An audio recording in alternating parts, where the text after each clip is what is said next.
welcome to the Sleon Productions podcast, where we interview entrepreneurs, business owners, authors, or anyone that is bringing value to this world.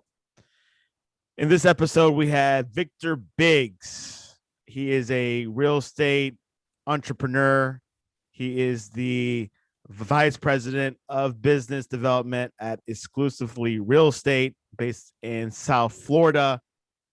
And I know Victor through his son, which he sang at a church that I used to go to.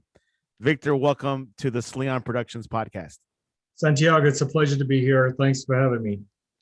Victor Biggs, we've met before, Yes. but we can't pinpoint when that was. But tell us a little bit about yourself.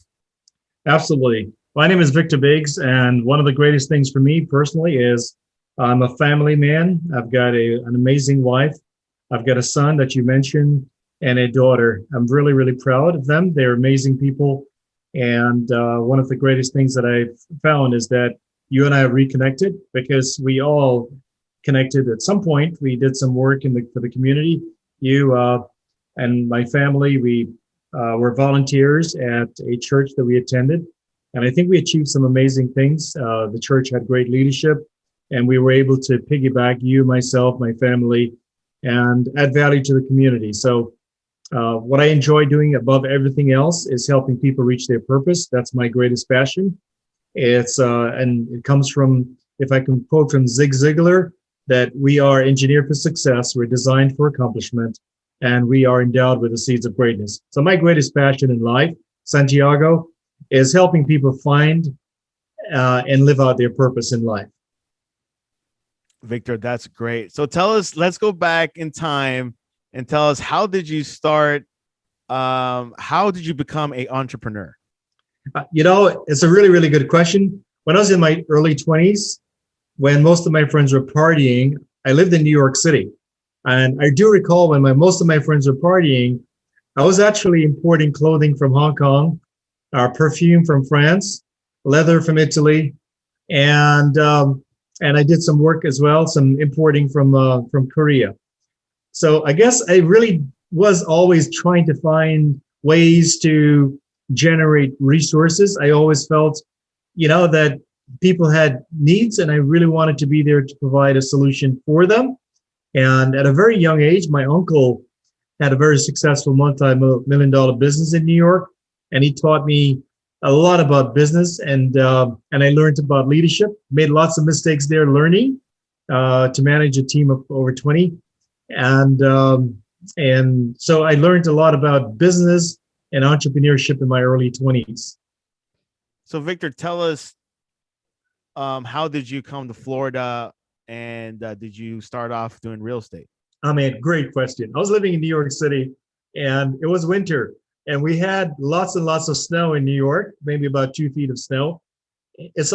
You're pretty much paralyzed. You can't move because your car can't move, the buses can't move, the trains will, move, but you can't get to your car, you can't get to the train station. So I saw a commercial for Florida, Santiago, and the commercial they had for Florida, I saw a beautiful Florida. Guess what I saw? I saw sunshine, I saw palm trees, 10 miles visibility, blue skies, and white sandy beaches. And that's when I decided to move to Florida. So tell us about your real estate business. Obviously here in South Florida, real estate is probably one of the biggest industries down here, especially now because a lot of people are moving to Florida and South Florida specifically. Tell us, how did you start it? Well, my wife and I were newlyweds. We've been married for about 15 years. Actually, not for 15 years, and I'd say 4 months and about 3 days. And so we are very much into the real estate business. Well, she is very much into the real estate business. And so when I met my wife, she had a real estate mortgage and a title company, and she's amazing and excellent at what she does. And when we got married, I got my license, which is about 15, 16 years ago. And we I was called and asked to do some work, some development work for some organizations. So in the meantime, while we're running our real estate business, I was doing some work for some contractors. For example, a very wealthy philanthropist asked me to help her to, build a team to raise $65 million to build a national monument. I was the executive director for that project. So my goal was to build a team and help raise $65 million. The good news is the project is completed. It is now a national monument. And another organization heard about the good work I did there. And they had a team that was doing about $6 million per year. And they wanted to go from $6 million to $8 million per year on their team. They asked me to come on board to do that. And Santiago, by the grace of God, we not just went from $6 to $8 million per year, we went to $14 million per year in revenues.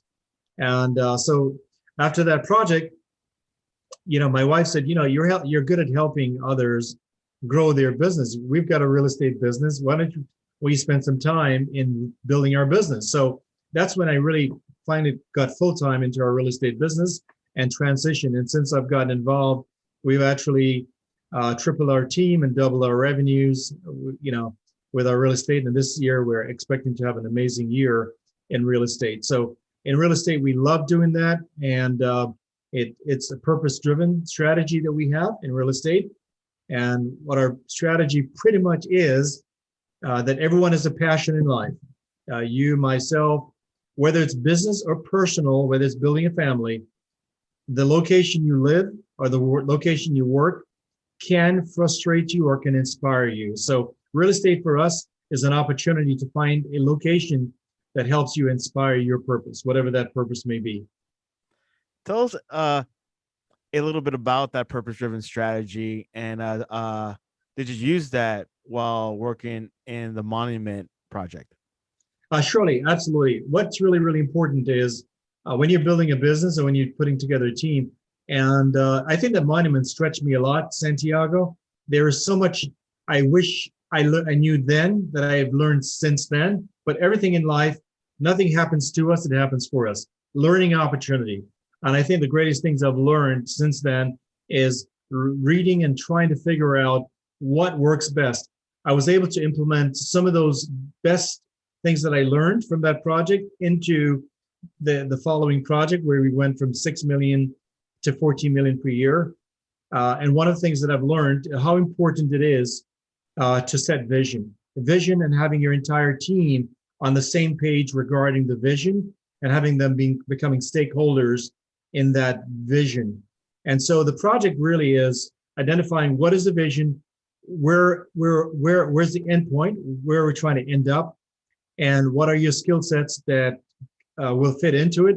What is the kind of branding? What are the values that are important to us as a team as we work towards it? What are acceptable? What are not acceptable as far as our behavior or conduct, or work values or work ethics, our processes that we use, and what is working, what is not working, and fine-tuning those processes, learning how to handle the issues that comes up and in a quick manner, and learning how to pivot, and learning also how to set goals and holding each other accountable towards those goals and being focused on those goals. Those are things, again, regarding purpose-driven, right? It's aligning all our resources, our human resources, our vision, and the needs of our customers. And in this case, the customers were veterans.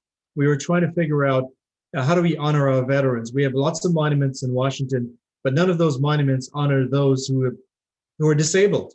And it honors those who have died in World War II, Vietnam War, Korean War, but it was not honoring those who were disabled. So again, it's helping people in everything that we did, is making sure we're focused on who we're trying to honor in the monument, and our processes, our meetings, our interaction, attending conventions, speaking to 5,000 to 10,000 people at conventions was normal. But in the process, we made sure that we knew what our purpose was, which is to honor the veterans. And we wanted to make sure that the resources coming into us, that we were good stewards of those resources as we redirect those resources as much as maximizing those towards building and completing the monument.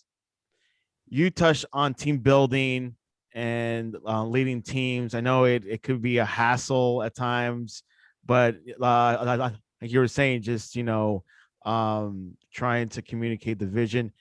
How was it to grow a team? How difficult was it, and how were you able to overcome difficult challenges with that? That's a really good question, Santiago.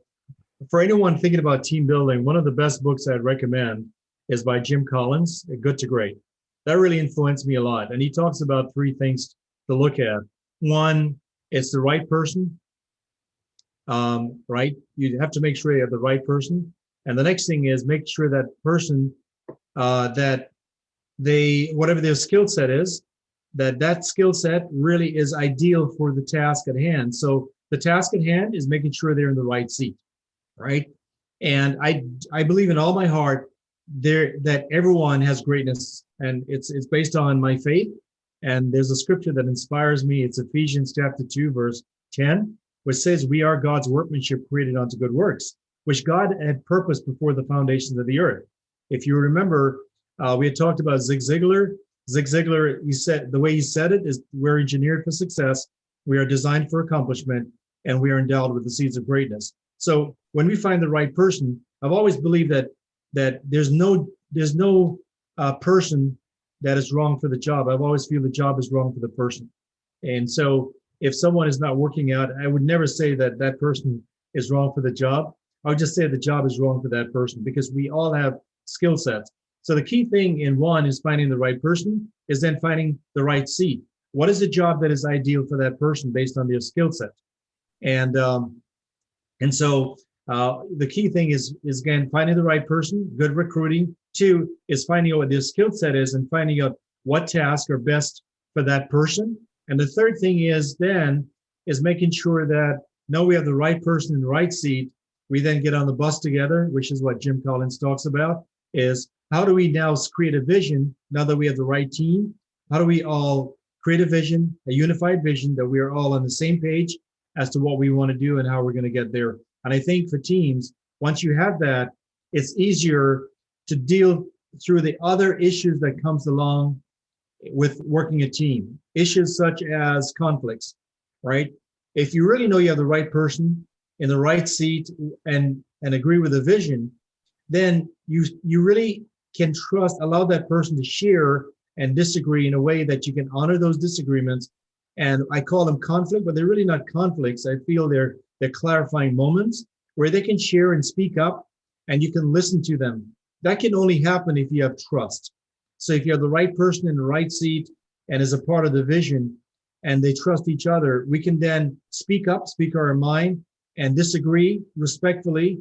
But if we have trust, we can disagree. And if you can disagree, that means you can have healthy conflicts, and then you can fine tune and correct as you go.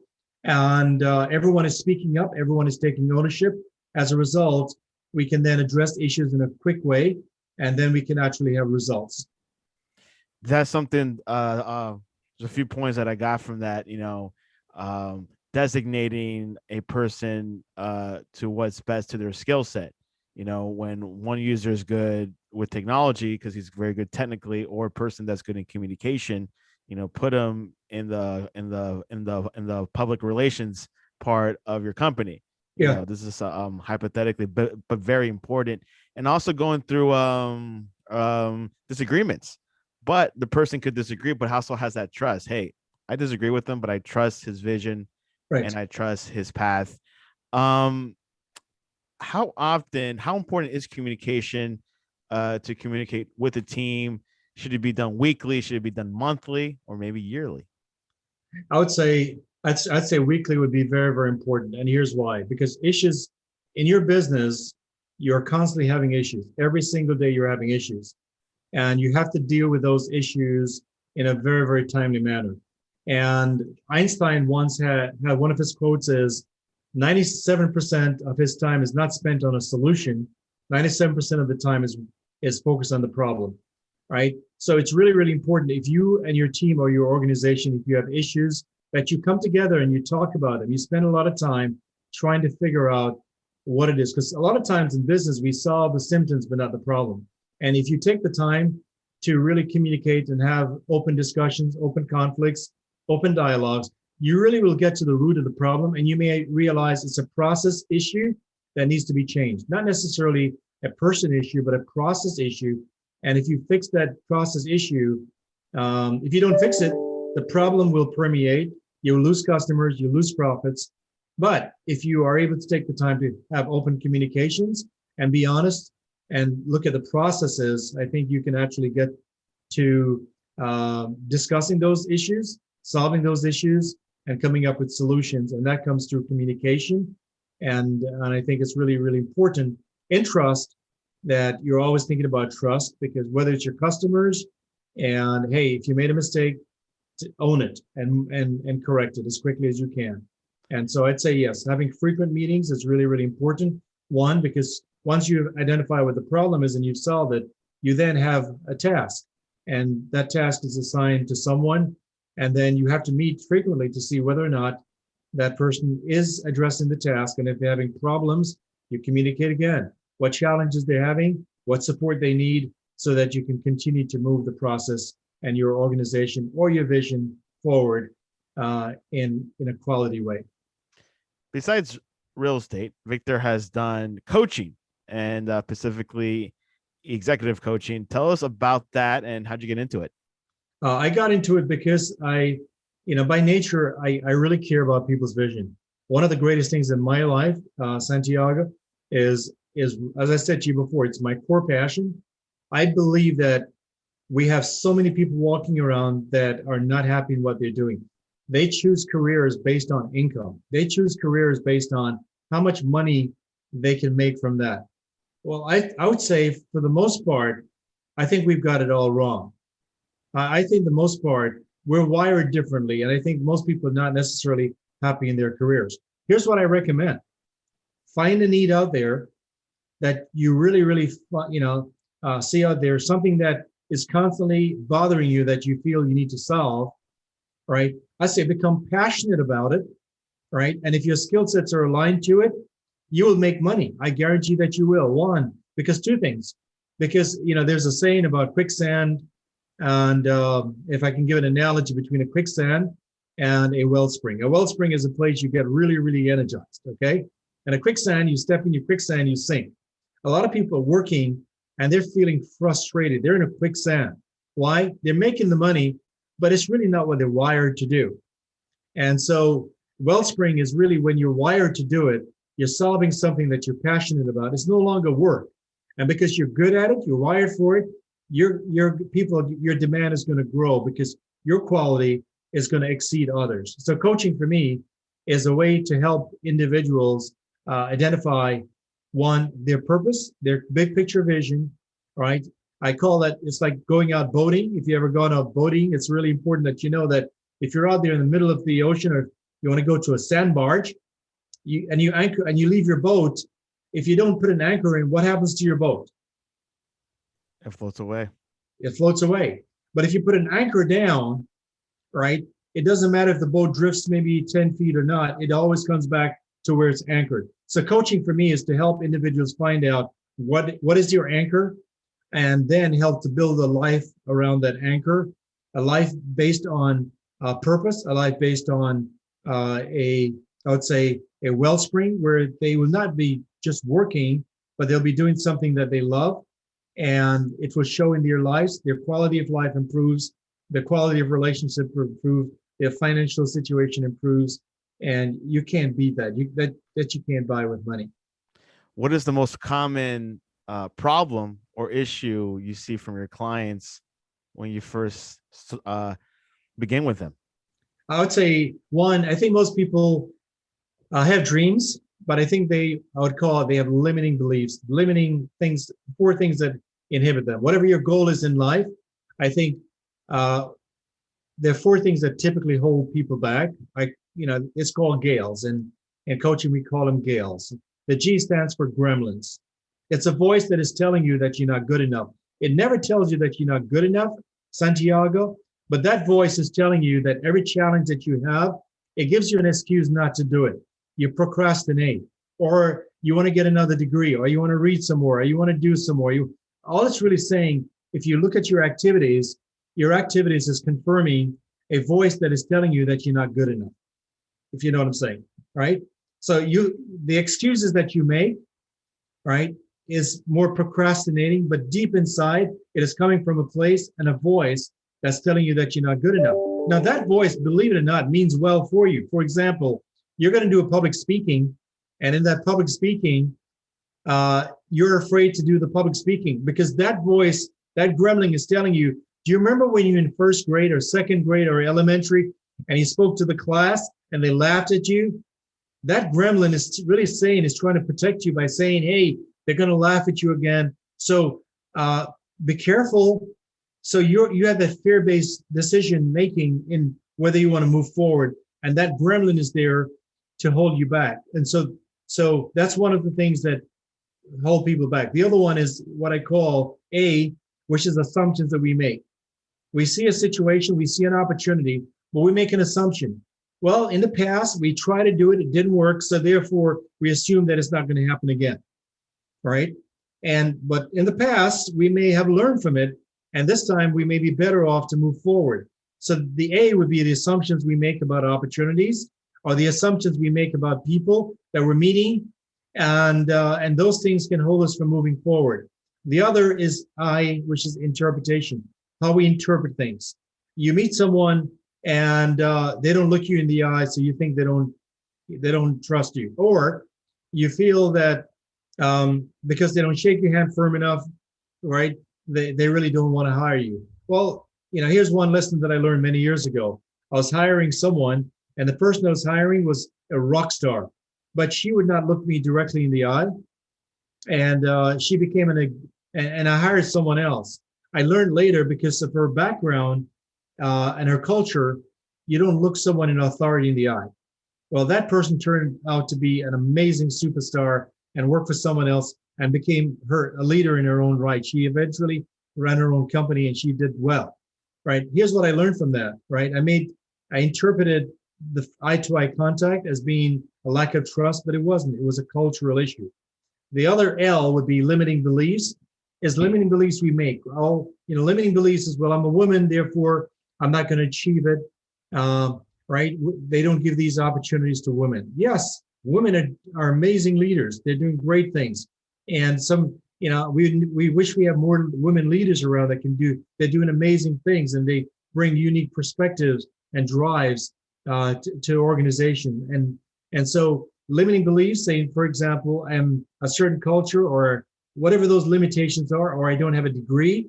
Well, look at, you've got so many people out there that don't have degrees, but they hire people with degrees to work for them. You have so many college dropouts that became billionaires. Bill Gates is one. Of course, the guy is he's a nerd, but he's an amazing nerd, right? So the point being, in coaching, those are things that we try to work on, and not just setting goals, but realize what is holding you back from being to achieving the greatness that you already have inside of you. And we work through some of those gales. What advice would you give to future entrepreneurs who want to get into starting a new business? That's a really, really good question. And here's what I'd recommend. Okay. First of all, the foundation is really, really important if you're starting a business. It's really, really important that you know what your foundation is. If not, if the foundation is weak, it is not going to last. Most businesses fail within the first 3 to 5 years. I think maybe 90% of those fail.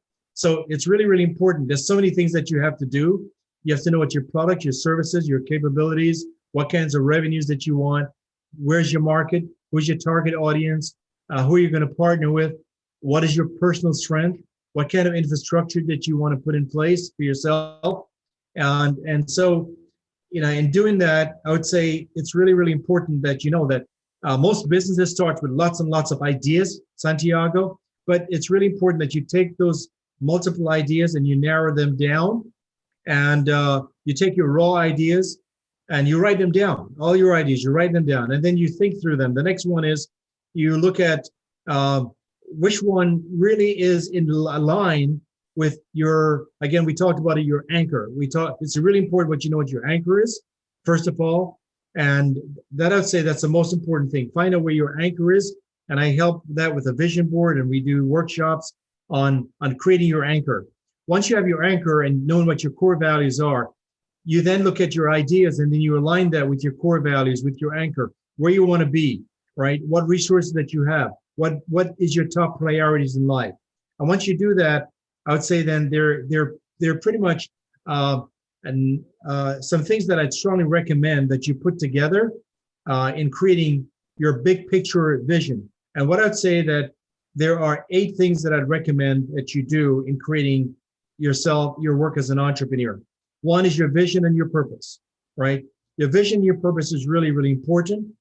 And that would be the most important thing, your big picture anchor. Then you're looking at what is a problem that you see out there? And I call them pains. What are the pains, right, that are out there that your customers are having?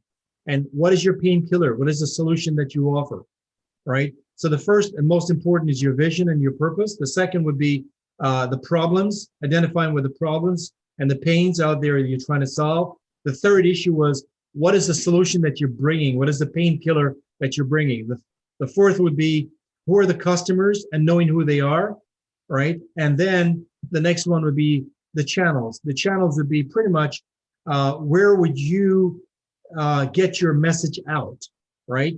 You know, are you going to do that through funnel, through media, social media? Are you going to open a store? How are you going to get to your customers, and how are your customers going to get to you? The other, that would be your fifth item. The sixth one would be metrics. How do you measure your success? What are the goals that you're going to set? How do you know that you're achieving your goals? And you really, really have to measure those every month, every week, every day, and your activities that leads towards your success. And I would say the next item, which would be your seventh item, would be what makes you unique. What are your skill sets that you bring to the table that no one else has? Name 3 of those unique things about you, right, that no one else has, and that makes you very, very different from everyone else. And I would say try to make sure you know what those things are. Your unique situation would be, why are you different? Why should someone buy from you, right? What value do you deliver to your customers? And that's really, really important. And then last but not least, I would say, is your revenue streams. How much will your customers pay for you to solve their pain? And what is your cost to produce that? And what are your margins? And keep in mind, your profits is not how much you pay yourself, that's your revenue. Make sure that your expense and your cost that you pay yourself is a part of your cost. And then at the end, your profits is separate from what you pay yourself. So I would say that would be my advice to anyone starting a business, to have those things in place. And again, two important things I'd say. It's really important that you understand the difference between being an entrepreneur, right? I'd say being an entrepreneur and having a business, right? You can be an entrepreneur and you can have a business. The biggest difference really is an entrepreneur typically work for themselves, right? A business, you don't need to be there. You create a system that you can take your vacation 1 or 2 weeks, but running a business is creating a process that you don't have to be there, but you have processes and systems in place that you don't have to be there. If you have to be there every day, or if you go on vacation and it stops, you're not running a business. You're just simply, you have a job, to be quite frank. And it's really, really important that you understand the difference. You start out, yes, having a job, being an entrepreneur, but ultimately your goal is to move away from that into running a business. And that's where coaching gets in, where it helps you to create the anchor, and it gets you to moving away from having a job as an entrepreneur to having a business as an entrepreneur. Random question. Do you sing like your son, Vaughn? I would say that he took it all, people say that, the good old saying, he took it all away from me. I have nothing left. When I sing, I've been in churches where they've asked me to sing solo. I was really impressed, but they actually said solo that no one can hear. So and I've been in churches where they've actually paid me to sing 10 or so miles away from the church. So when I'm around Vaughn, he really does not want me to sing. One of the tips that he gave me, he says, Dad, he says, one of the things about singing is not just your voice, but you have to have good hearing, and you can hear different tones. I'm tone deaf, so most people with tone deaf don't realize that their singing is awful. So if you're tone deaf, please sing in the shower. Uh, keep away from musicians because we irritate them. We'll keep. We'll leave the music and the singing to Von Biggs. Absolutely. Victor, what is the best way to reach you? If they want to reach me, certainly our real estate website certainly is exclusively reforrealestate.com. And anyone can reach me certainly there. I'd love for you to go on my LinkedIn, Victor Biggs, or Facebook or Instagram, Victor Biggs. Like me there. That's good ways to reach me. Or 954-237-4892. Those are good ways to reach me as well. Love how you mention your phone number. The old-fashioned way is probably the best. There you go. Well, this was a very encouraging podcast. Really reminding me like the basics. Knowing where your anchor is, communicating, and also try to minimize like your focus when you start your business is very important. And of course, Zig Ziglar, you can't go wrong with Zig. He definitely has brought up a lot of points that is seeking multi-generational. So really, really encouraging. And Victor, really encouraging to having you. And I appreciate you coming on to the Sleon Productions podcast. And any closing words before we head off? Santiago, I just say one, you're doing some amazing things. And if anyone hasn't tried your business development services, I'd say I encourage them to try your services. You do business work, you work with small and medium business, you do a lot as it relates to technology. And so I'd say if anyone on the line is looking for someone to help them do that, connect with Santiago Leon as well. He does provide some good services.